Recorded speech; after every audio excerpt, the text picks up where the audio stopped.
ఓం నమ శివాయ శ్రీమాత్రే నమః. మిత్రులకి శ్రీభిలాషులకి అలాగే నన్ను ఇంతగా ఆదరిస్తున్న యూట్యూబ్ ప్రేక్షకులందరికీ కూడా పేరు పేరు ధన్యవాదాలు. మిత్రులారా, మీ అందరికీ పరాదేవత ఎల్లవెల్లా మీతో ఉండి మీ మనోవాంఛను నెరవేర్చాలని మనస్ఫూర్తిగా కోరుకుంటున్నాను. ఈ షార్ట్ వీడియోలో ఈ పౌర్ణమి, వైశాఖ పౌర్ణమి నాడు శత్రువు నివారణ కోసం ఒక చిన్న ప్రయోగం చెప్తాను. మీరు ఈ ప్రయోగం చేయడం వల్ల శత్రువు అనేవాడు నిర్వీర్యమవుతాడు. అంటే వాడు మిమ్మల్ని ఇబ్బంది పెట్టకుండా ఉంటాడు. మీరు ఏం చేయాలంటే, ఒక నల్లటి క్లాత్ తీసుకోండి, కొత్తదై ఉండాలి. అలాగే దాని మీద కాలభైరవ యంత్రాన్ని, మీకు నెట్లో అయినా సరే కాలభైరవ యంత్రాన్ని కొడితే ఒక యంత్రం వస్తుంది, దాన్ని ప్రింట్ తీసుకోండి. లేదంటే మీరు వీలైతే కనుక వస్త్రం పైన ఆ యంత్రాన్ని మీరు తయారు చేయండి. కాలభైరవ యంత్రాన్ని తయారు చేసుకోండి.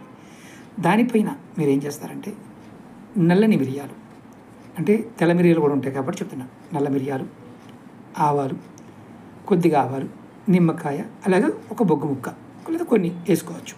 తర్వాత ఓం హ్రీం క్లీం శ్రీం కాలభైరవాయ నమః అనే మంత్రాన్ని జపిస్తూ మీరు ఒక 108 సార్లు ఈ మంత్రం జపించండి. ఈ వస్తువులన్నీ మూటగా కట్టి రాత్రిపూట ఎవరి చూడకుండా ఉన్న ప్రదేశంలో పెట్టండి. మరుసటి రోజు ఏం చేస్తారంటే, వీటన్నిటిని తీసుకెళ్ళి పారేయండి. ఇలా చేస్తే మీకు శత్రువుల నుండి రక్షణ కల్పించడమే కాకుండా, మీకు ఏదైతే గ్రహదోషాల వల్ల వచ్చే ప్రతికూలమైన శక్తులు, నెగిటివ్ శక్తుల నుంచి మీకు దూరంగా జరుగుతాయి.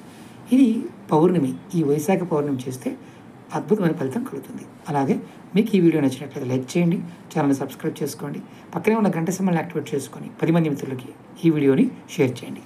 ఓం నమః శివాయ శ్రీమాత్రే నమః.